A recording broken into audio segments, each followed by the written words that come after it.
soccer history. Never before has a league match been interrupted in this particular way.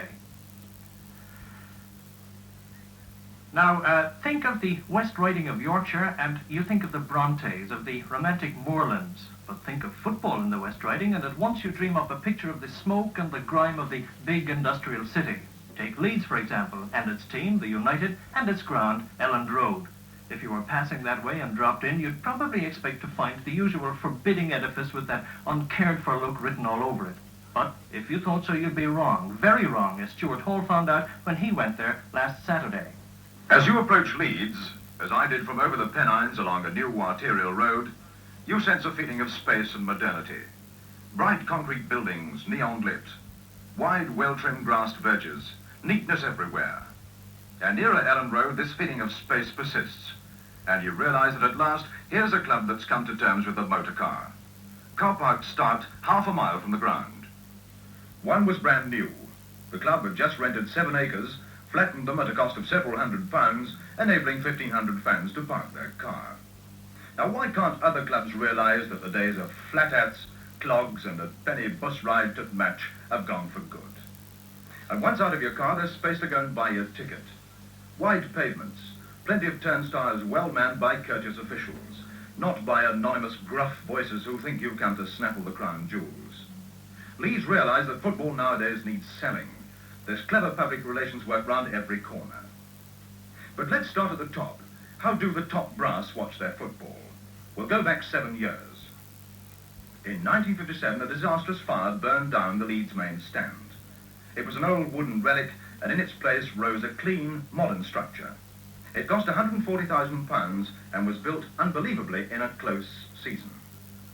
Part of this main stand is leased to a wealthy group of businessmen who form the 100 Club.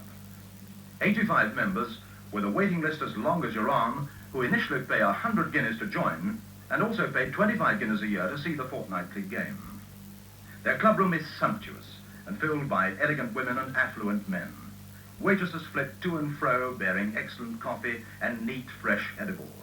The atmosphere inside is that of a 5-star hotel. But from the civilized, aristocratic 100 Club, what of life on the lower strata? Below decks in the main stand, I chatted with fans.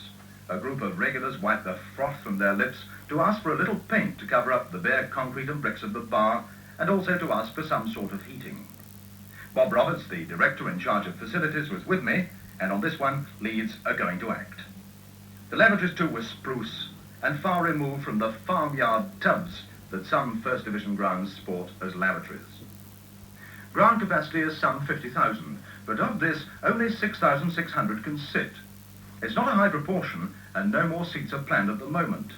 But I browsed with spectators, and several said that even if seats were available, they'll stand for preference. The reasons?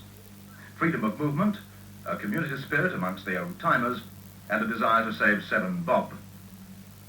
On the cop, a dozen old-age pensioners groused because they thought 4 shillings was a lot to pay. A half-price 2 bob for 50 years' loyalty should be their lot, they said. After all, Harry Reynolds, the Leeds chairman, now a millionaire, was once himself penniless and should understand their plight. But next to them, gleeful schoolboys wave yellow tickets which enable them to get in the ground free. The Leeds Club issue 1,000 free passes a week to schoolboys who do well in games. I watched the game with them from the terraces. Visibility was excellent, and I really did savour the Yorkshire wit and appreciation of the subtleties of football. One great feather in the Leeds cap. There's no complacency here, no looking back. Bob Roberts, a self-made man, has travelled the world, cribbing ideas from such faraway places as Mexico City and Rio de Janeiro. And like many influential Leeds officials, he rose from nout. It's no mealy-mouthed approach he hands you, but gritty Yorkshire fact. One day the Football League will, as Alan Hardacre suggests, start to give this game of football the hard sell. He can count on Leeds United not only to teach, but to learn as well. Stuart Hall on Elland Road.